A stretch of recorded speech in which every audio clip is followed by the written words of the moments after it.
তো চলে এসেছি ঝুনু কাকির বাড়িতে আইবুড়ো ভাত খেতে। এখানে প্রচুর আয়োজন রয়েছে। কি কি রয়েছে মানে এই প্ল্যাটারটার জন্যই বসে থাকা, যে কি কি সবাই রান্না করেছে। মানে ঝুনু কাকি অসুস্থ, ওনার মানে শরীর খারাপ, উনি অপারেশন করিয়েছেন রিসেন্টলি, বাট তারপরেও মানে কোমরে বেল্ট বেঁধেও এত কিছু রান্নার আয়োজন করেছে। আমরা বলেছিলাম যে তুমি রেস্ট নাও, এখন করতে হবে না, কিন্তু তা উনি শোনেননি, সব আয়োজন করেছে। এখানে কি কি আছে, এই যে রয়েছে ভাত, রয়েছে ফুলকপি ভাজা, রয়েছে পটল ভাজা, কুমড়ো ভাজা, আলু ভাজা, বেগুন ভাজা, আর এখানে রয়েছে এই যে ডাল, এখানে রয়েছে ডাল, আর তারপরে এই যে এখানে রয়েছে পালং শাক। আচ্ছা, তারপরে এই যে রয়েছে আর মাছ, এখানে আর মাছ রয়েছে। আচ্ছা, এখানে রয়েছে এই যে ফলুই মাছ, এটা যেটা আমি প্রথমে পাবদা মাছ ভেবেছিলাম, কিন্তু এটা হচ্ছে ফলুই মাছ, একদম পাবদার মতোই দেখতে। আর এদিকে রয়েছে এই যে ইলিশ মাছ, এখানে রয়েছে ইলিশ মাছ।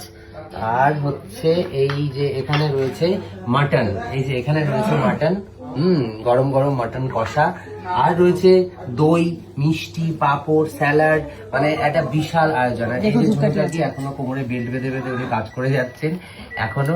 তো চলো, প্রচুর আয়োজন হয়েছে, আগে খাওয়া দাওয়া করে নিই, তারপর কথা হবে।